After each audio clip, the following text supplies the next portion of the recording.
Good morning students, my name is Tarun from विश्वास school. तो आज हम हमारी ऑनलाइन क्लास के अंदर एक टॉपिक करने जा रहे हैं कण, जो कि आपके पेपर में 2 या 3 नंबर का ये क्वेश्चन आता है। तो कण के बारे में हम करेंगे कि कण क्या होता है। सबसे पहले आपको बता दें कि कण एक स्वर है जिसे हम स्पर्श स्वर के नाम से भी जानते हैं। स्पर्श का मतलब होता है छूना। तो कण स्वर के बारे में हम पढ़ेंगे कि क्या होता है कण स्वर। किसी स्वर को गाते या बजाते समय, जब हम किसी स्वर को बजाते हैं, मान लो जैसे हमने सा ले लिया, रे या गा, कोई भी, तो किसी स्वर को गाते या बजाते समय उसके आगे या पीछे के स्वर को छूने या फिर स्पर्श करने को कण कहते हैं। मतलब हमने मान लो एक स्वर ले लिया, फॉर एग्जांपल के लिए ग, तो ग से यहां तो हम पहले वाले स्पर्श को करेंगे जो उससे पहले आता है, या फिर बाद वाले को। तो पहले वाले ग से पहले आ जाता है, जैसे रे आ जाता है, और ग के बाद देखेंगे तो मां आ जाता है। तो हम पहले वाले स्वर को भी स्पर्श कर सकते हैं और बाद वाले स्वर को भी स्पर्श कर सकते हैं। तो किसी स्वर को गाते या बजाते समय उसके आगे या पीछे के स्वर को छूने या फिर स्पर्श करने को कण कहते हैं। अर्थात गाते बजाते समय किसी स्वर का स्पर्श मात्र किया जाए, मतलब उसको अच्छी तरह नहीं मतलब छूना, सिर्फ स्पर्श मात्र, सिर्फ थोड़ा सा छूना है, टच करना है, तो उसे कण कहते हैं। आगे एग्जांपल है कि जैसे सा तक जाना है। जैसे हमने सा एक होता है, बोलते हैं ना, सा रे गा मा पा धा नी सा, तो सा तक जाना है और हम नी का कण स्वर दिखाएंगे, क्योंकि सा से पहले क्या आ जाता है, नी। जैसे हमने सा तक जाना है और हम नी का कण स्वर दिखाएंगे, तो इस नी का हल्का सा स्पर्श करके, क्योंकि ऊपर आपको बताया है कि किसी स्वर का सिर्फ स्पर्श मात्र करना है, उसको अच्छी तरह से नहीं दबाना, तो नी का कण स्वर दिखाएंगे। तो इस नी का हल्का सा स्पर्श करके, मतलब हल्का सा छू के वापसी फिर सा तक आना हो, तो सा पर निषाद का कण कहेंगे। निषाद नी को कहा गया है, नी का ही नाम है निषाद। तो निषाद का कण, क्योंकि सा तो हो गया मुख्य स्वर, और जो हम कण दिखा रहे हैं वो दिखा रहे हैं नी का, मतलब जिसको हल्का सा स्पर्श करेंगे वो कण कहलाएगा। मान लो सा से पहले नी है तो नी का हो गया। अगर सा के बाद वाला हम स्पर्श करते, बाद वाला रे होता है, तो वो फिर रे का कण होता। तो दोबारा से एक बार इसको देख रहे हैं कि कण किसी स्वर को गाते या बजाते समय उसके आगे या पीछे के स्वर को छूने या फिर स्पर्श करने को कण कहते हैं। मतलब गाते बजाते समय किसी स्वर का स्पर्श मात्र किया जाए, सिर्फ उसको टच करना है, अच्छी तरह से नहीं दबाना, तो उसे कण कहते हैं। तो कण का एक और नाम भी है स्पर्श स्वर। कण का एक और नाम कौन सा है? स्पर्श स्वर। तो जैसे फॉर एग्जांपल आगे आपको बता दिया कि सा तक जाना है और हम नी का कण स्वर दिखाएंगे, तो इस नी का हल्का सा स्पर्श करके, जब नी को हल्का सा स्पर्श करेंगे और वापिस जो मुख्य स्वर है, जैसे सा माना है तो सा तक आ जाएंगे, तो सा पर निषाद का कण कहेंगे। अगर हम रे को लगाते तो रे का कण हो जाता। तो आगे आपको क्लियर कर रहे हैं कि कण 2 प्रकार के होते हैं। कण, एक तो पूर्व लगन कण। पूर्व लगन कण का मतलब होता है पहले वाला स्वर, मतलब अगर हम पहले वाले स्वर को छुएंगे तो उसे बोलते हैं पूर्व लगन कण। और दूसरा है कण का प्रकार अनुलगन कण।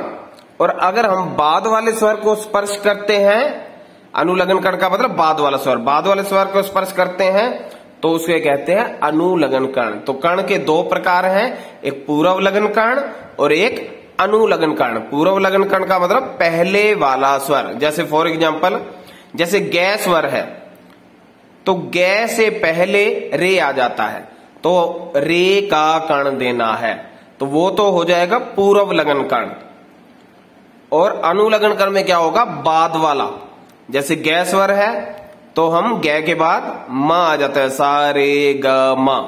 तो ग स्वर है तो मैं का कण देना है। तो ये कण के दो प्रकार हैं। तो ये कण का मीनिंग हमने पढ़ लिया कि कण को स्पर्श स्वर भी कहते हैं। किसी भी स्वर को जब हम गाते बजाते हैं तो उसके आगे या पीछे के स्वर को छूने या स्पर्श करने को कण कहते हैं। कण दो प्रकार के होते हैं, पूर्व लग्न कण और अनुलग्न कण। पूर्व का मतलब पहले वाला, अनुलग्न कण का मतलब बाद वाला स्वर।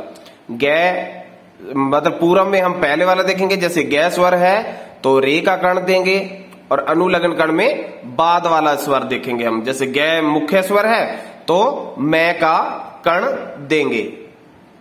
इसके बाद हम करेंगे खटका और मुर्की, कि खटका और मुर्की क्या होता है।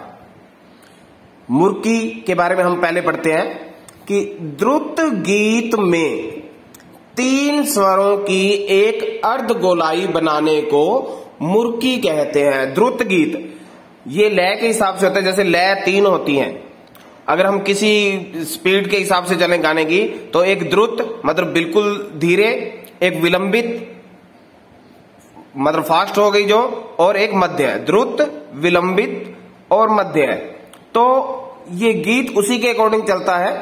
तो द्रुत गीत में 3 स्वरों की एक अर्ध गोलाई, 3 स्वर कोई भी ले सकते हैं, उसकी एक अर्ध गोलाई बनानी है, आधा, जिसको सेमी सर्कल बोल देते हैं। तो 3 स्वरों की एक अर्ध गोलाई बनाने को मुर्की कहते हैं।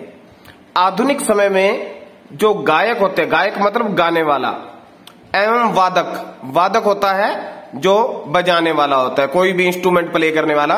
तो गायक एवं वादक मुर्की का प्रयोग अत्यधिक रूप से करते हैं। मुर्की आपको बताया कि 3 स्वरों की एक अर्ध गोलाई होती है जिसे मुर्की कहा जाता है, गीत के अंदर बनती है ये।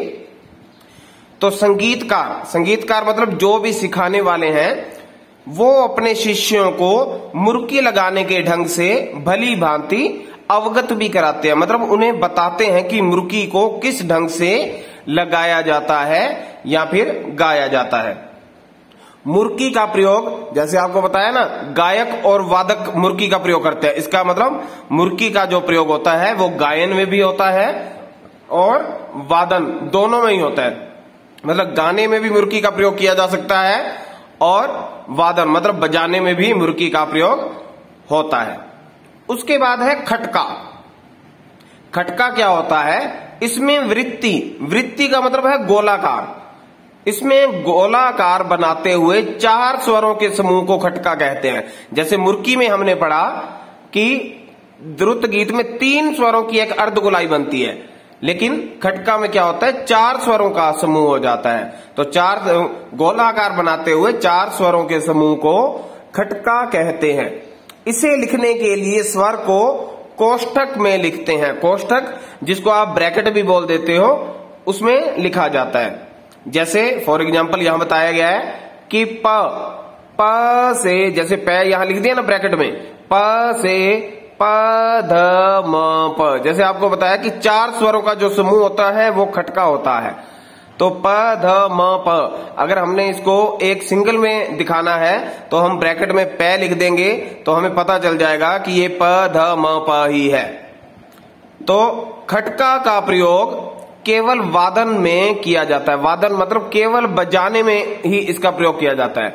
जैसे मुर्की में तो बताया कि इसका प्रयोग गायन और वादन दोनों में होता है, लेकिन जो खटका है उसका प्रयोग केवल वादन में किया जाता है। एक बार फिर से एक बार इसको रिपीट कर रहे हैं, खटका और मुर्की को। मुर्की को हम पहले किया हमने कि द्रुत गीत में 3 स्वरों की एक अर्ध गोलाई बनाने को, सेमी सर्कल जिसको बोल देते हैं, बनाने को मुर्की कहते हैं। मुर्की में ध्यान रखना कि 3 स्वरों की ही अर्ध गोलाई होती है।